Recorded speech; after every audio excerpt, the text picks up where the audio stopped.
তম মাহফিল পান বুড়ি বুড়িয়ে তো পানি খায় কি নাম পান বুড়ি বড় বাড়িয়া কেন্দ্রীয় জামে মসজিদ আলহাজ সাজেদা বেগম হাফেজিয়া মাদ্রাসার উদ্যোগে আজকের তাফসীরুল কোরআন।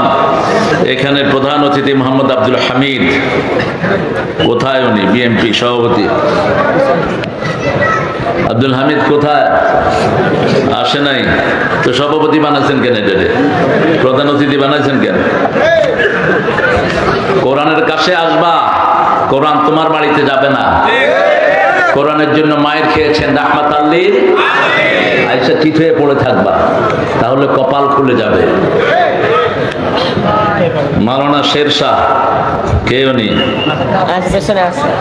আছে মাশাআল্লাহ, ভালো। শেরশাহ বিনয় মানুষ, চেহারার ভিতরে বাঘের একটা ছাপ আছে। হ্যাঁ, ও তামরিল মিল্লাত মানে হলো আমার দুনিয়া, সমস্যা নেই। আমি 3 প্রতিষ্ঠানের প্রথম ছাত্র, তামরিল মিল্লাত, নরসিংদী জামিয়া ইসলামী বিশ্ববিদ্যালয়। এই 3 প্রতিষ্ঠান স্তবক আমাকে দিয়ে। জনাব সাহেব আলী মেম্বার সাহেব ভাই আছেন, ডাক্তার আমিরুল ইসলাম, রবিউল হোসাইন, যারা আসবে না এদের নাম দিবে না ভবিষ্যতে, এত ঠেকা পড়া নেই কোরআন। হ্যাঁ, আলহাজ আসাদুল ইসলাম বিশিষ্ট ব্যবসায়ী, গোলাম মোস্তফা খোকন, গোলাম মোস্তফা, মোস্তফার গোলাম হইলা কেন? মোস্তফাই তো আল্লাহর গোলাম, তুমি গোলাম মোস্তফা হইলা কেন? আমাদের দেশে পাগলামিগুলো আছে, গোলাম মোস্তফা, গোলাম রসুল, গোলাম নবী, অথচ আমরা গোলাম কার বলেন তো? সেটার উপরে আজকে আলোচনা হবে 25 নম্বর সূরা থেকে। কোন নম্বর? 25। কোন সূরা? সূরা ফুরকান।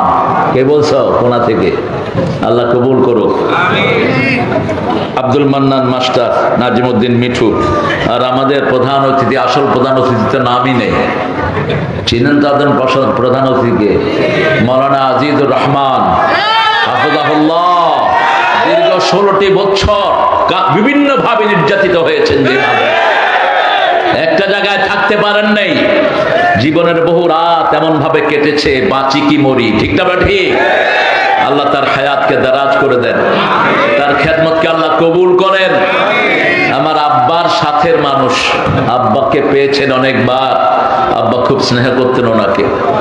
80 বছর বয়সে ইসলামের কর্মীরা ঘরে শুয়ে থাকে না, মাহফিল করতে করতে গিয়ে কবরে ঢুকে, একদিনও শুয়ে থাকেন না আমার পিতা। আগের দিন সিলেট বিভাগে সফর করে এসছেন, এখনকার যিনি আমির আব্বার হাতের লোক। পরের দিন ফজরের নামাজ পড়ে বলছে, বাবা আমি চলে যাচ্ছি, আল্লাহ হাফেজ। খালাস, শুইলেন আর উঠলেন না, বিদায়। এক ওয়াক্ত নামাজও কাজা হয়নি। আমাদের ইউসুফ আলী গফরাহুল্লাহ, এক ওয়াক্ত নামাজও কাজা হয়নি। কুমিল্লা থেকে প্রোগ্রাম করে আসতে আসরের নামাজের পরে দাউদকান্দি হেলথ কমপ্লেক্সে অসুস্থ হলেন, চলে গেলেন।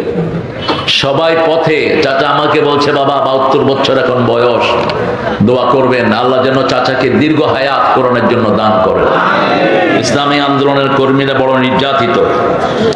এখানে আলোচনা করেছে আমার অত্যন্ত স্নেহের হযরত মাওলানা এনামুল হাসান বিন নূর, প্রতিষ্ঠাতা আন নূর ফাউন্ডেশন। আবার এটা কি প্রতিষ্ঠা করছে?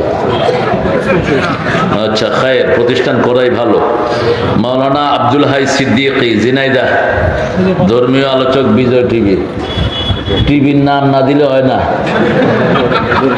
বিজয় টিভি বেড়া, বিজয় টিভি হলো চোখদের টিভি, যেগুলো কোরআনের বিরুদ্ধে সবসময় থাকে। এসব টিভির নাম দিবা না, যত পরেই তোমাকে রাখুক, তুমি নিজের নামে পরিচিত হও। আলহাজ শামসের মোড়ল, আলহাজ শামসুর রহমান, আপনার নাম কোনটা? মাশাআল্লাহ, শামসুর রহমান এক সিংহ পুরুষ ছিলেন ইসলামী আন্দোলনের পাইগাছার। আল্লাহ তার কবরকে জান্নাতুল ফেরদৌস বানিয়ে দিন। আরো আসতে কোন আমিন। আরে আরেকজনের জন্য দোয়া করলে তো আগে নিজের জন্য কবুল হবে। এবার বলেন আমিন।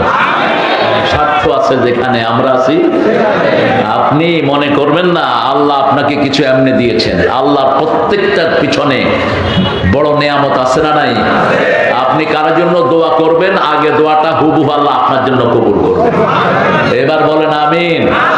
আর আরো অনেক দামি মানুষ নিচে বসে আছেন। আমরা যাদের ছাত্র হতে পারলে ধন্য হতাম। এরকম অনেক আলেম পড়ে থাকেন মাহফিলের বিভিন্ন জায়গাতে। অনেক স্যাররা এসেছেন যাদের হাতে অনেক ডিসিএসপি হয়েছে, দেশের সচিব হয়েছে। এরকম আমাদের primary sir, high school, college, ইউনিভার্সিটির স্যারেরা, বিভিন্ন পেশায় জড়িত আবাল বৃদ্ধা বনিতা, পর্দার আড়ালের মা এবং বোনেরা, হিন্দু সম্প্রদায়ের ভাই বোনেরা, যাদের কাছে ইসলামে লোকেরা সবচেয়ে বেশি নিরাপদ জায়গা, যাদেরকে আমরা এবার নিরাপত্তা দিয়ে পূজা করায় সাহায্য করেছি, ঠিক কিনা? যাদের পূজা ক্যাম্পে ছাত্র শিবিরা জামাতের পোলাপান গিয়ে পাহারা দিয়েছে। ওরা বলেছে বিগত 30 বছরে এত শান্তির পূজা আমরা করি নাই। পূজার হিসাব তুমি দিবা, কিন্তু মানুষ হিসাবে ইসলাম তোমাকে নিরাপত্তা দেয়, ঠিক না? ঠিক। তোমার ধর্ম তুমি আল্লাহর সাথে বুঝবা। তোমার মূর্তির কোন কথা তোমার ধর্মীয় বইতে নাই, সেটা আল্লাহ বলে দিয়েছেন, আমরাও বলছি, তোমাদের কিতাবগুলো বলছে। কিন্তু তারপরেও তোমরা একটা বানিয়ে নিয়েছো, মা ওয়াজাদনা আলাইহি আবাআনা লাহা আবিদিন। যত মুশরিকদেরকে বলা হয় তোমরা মূর্তি পূজা করো কেন, কয় বাপও করতো, আমিও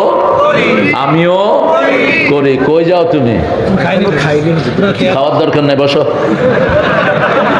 পেট যথেষ্ট মোটা হয়েছে, বসো। রাতে কম খাওয়াই ভালো। এই পর্যন্ত যারা কম খাইছে এরাই বাঁচছে বেশি। যেগুলো বেশি খায় এগুলো দেশের থেকে ভাগে, ঠিক কিনা? ও তো পোলাও রাইন্দা খাইতেও পারেনি, হেলিকপ্টারে চলে গেছে। আল্লাহ কয় ভাগ, খাওয়ার আগে ভাগ, তুই খাবি, তোরে খায় ফেলাইবে মানুষ, ঠিক কিনা? খাবো কম, খাওয়াবো। এই যে চাচা সারা জীবন কম খেয়েছে, চাচাকে দেখলেই মনে হয় রমজানে আছি আমরা। এত সুন্দর স্বাস্থ্য কেমনে রেখেছে।